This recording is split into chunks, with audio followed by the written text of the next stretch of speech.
Today we're just going to have a quick chat over the Leaf Marque consultation as a whole, and then go more into the plastics and carbons, and then look at the specific changes into the Leaf Marque standard. And like I say, we've got a good half an hour at the end just to keep going over some questions. So I'll just pass on to Lucy, who will just talk through the consultation. Thank you, Jess. So the purpose of the public consultation is an opportunity for you to provide feedback to us on the developments that we've made within the standard. So over the course of the last few years, we've been working on various developments to the Leaf Marque standard. And part of those developments is a really important stage of getting feedback on how auditable the requirements are, whether we're going in the right direction, and your general feedback on the changes that we're suggesting to be made. So this is a really important part of the revision process, and this is why we hold a public consultation.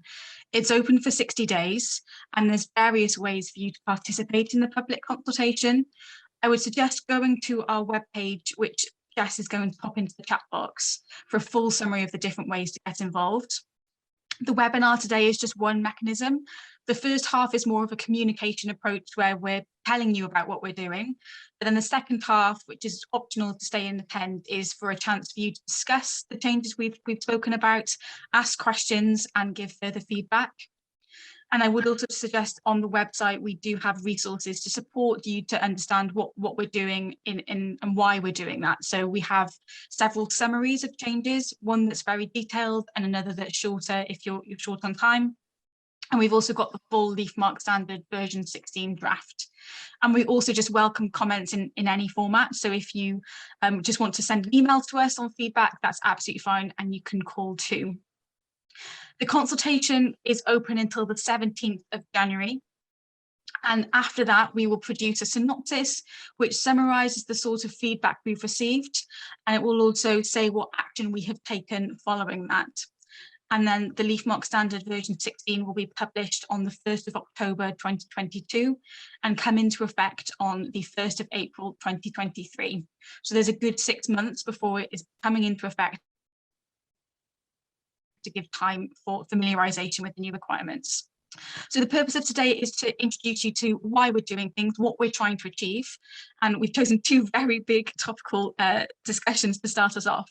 So I'll hand back to Jess now, who's going to give an overview of the topics that we're covering today. Thank you, Lucy. So yes, so like we've said, we're going to be discussing carbon and plastic, which are, I think, two topics that have huge market demand and public awareness.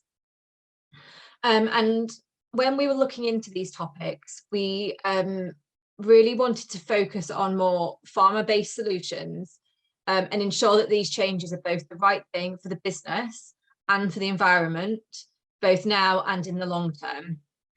So it was really about finding a middle ground between those external demands and that direction that we're being pushed in, and looking for those practical, sustainable actions that farmers can deliver.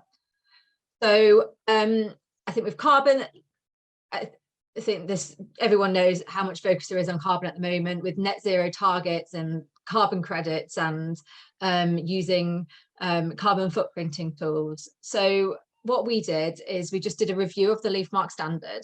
So we had a look at what the Leaf Marque standard already delivers in terms of carbon, any sort of carbon sequestration or capture. So we found that we already have requirements looking at measuring and monitoring carbon emissions, and then also setting actions through action plans to reduce emissions. And then we have a lot of different like specific actions looking at trees and hedgerows and having 5% habitat area and building soil organic matter. So there's definitely a basis within the Leaf Marque standard already for us to build on. And it was more about us looking at strengthening those requirements that are there. So that was carbon really, and how we went around that.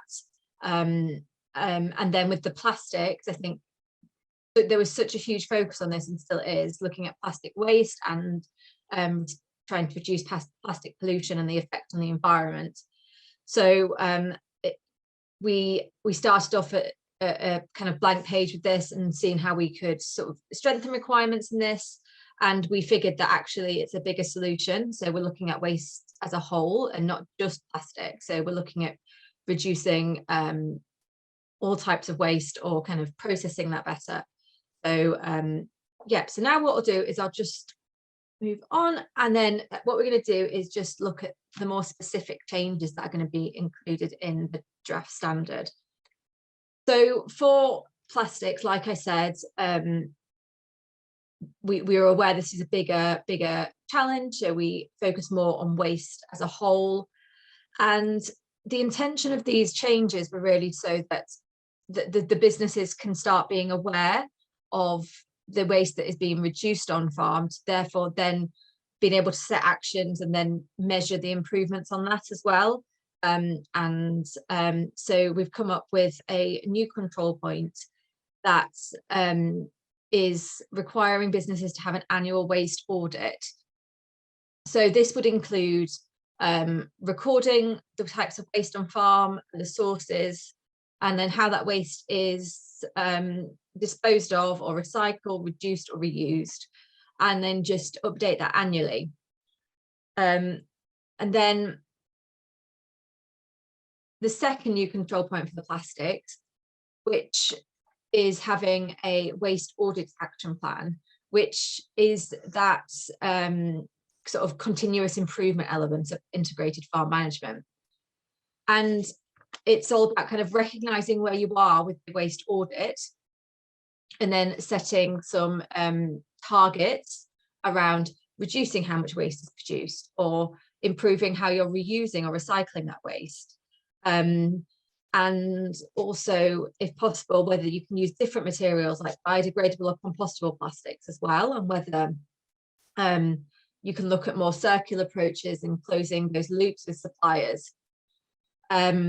And then I think, as with any plan within the Leaf Smart Standard, that both the plan and the implementation of that plan would have to be reviewed annually. So they're the two changes we've made in terms of plastics. And it's really about that measuring and setting targets at the moment, and looking at waste as a whole. So we'll just move on to carbon. So we recognise that carbon is quite a big topic. I think that's rather under exaggeration. And there's a number of activities and directions that we could take with carbon, but however, in line with integrated farm management principles, like related to the plastics, is that we sort of decided to focus on more of the monitoring and the setting actions. Yes, so initially one of the changes that we made is looking at the integrated farm management policy. So this is the public facing document, and is sort of an overview of the business's commitments and aims. So looking at reduced greenhouse gas emissions and implementing those climate positive actions in that. So that's one of the changes made to the IFM policy. We've also got changes relating to soil. So looking at having strategies to improve carbon capture and carbon sequestration within the soil management plan. So starting to look at those climate positive actions and starting to use carbon sinks. And similarly, within measures to improve soil organic matter, that you're also looking at capturing and retaining soil organic carbon. And then the final change related to carbon would be 6.3. So this has now been updated so that we require businesses to record greenhouse gas emissions using a carbon footprinting tool. So this is now requiring businesses to use using carbon footprinting tools to be measuring those carbon emissions. I think with carbon footprint tools are going to be becoming increasingly important and also in demand for you to be able to sort of say what your carbon footprint is. And it's just important to start measuring these things now and using So using sort of creating a baseline, so then you can measure your improvement over the years, and also base setting actions and measuring your improvement on that as well. So I think probably preempting a question that might come at Leaf, we don't recommend like specific greenhouse gas footprinting tools, mainly because I think there's like 65 in the UK, and that would be a much longer list if we went internationally. So, and there's also some that are for specific crops or for whole farm, or maybe if it's specific for market requirements. So really it would be about a business choosing the most appropriate tool for that, for what you need, and then sticking with that tool. So it's important, I think there's a bit differences maybe between the calculations in some tools, so it's important to stay with the same tool, because then you can measure improvements over the years. And like I say, just using that calculation as a baseline to measure improvements and track your progress over the years.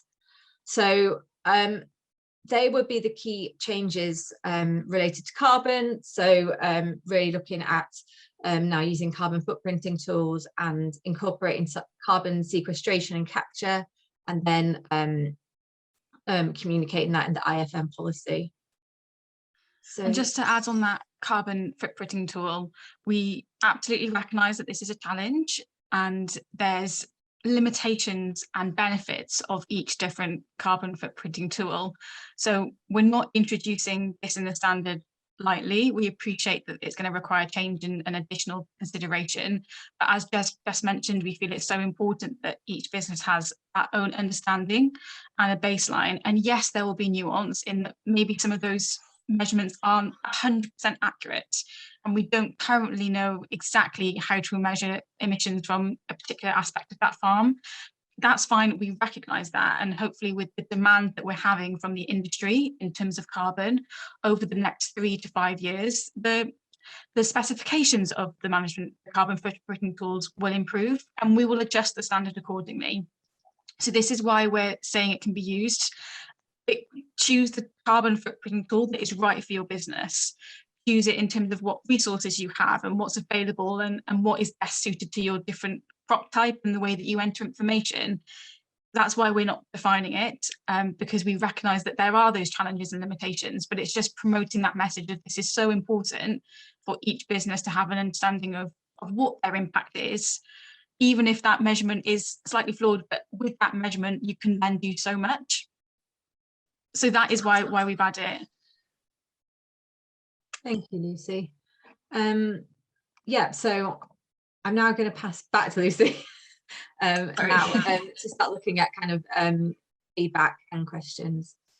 Yeah, so I suppose just to first summarise, plastic and carbon are two huge issues, very topical debates and conversation that can also be quite controversial, especially when there can be a tendency to attribute blame to certain sectors, and also knowing what the right thing to do is. And we know from both plastics and carbon that there's been a huge demand from the government, from public, from the industry for a significant amount of change.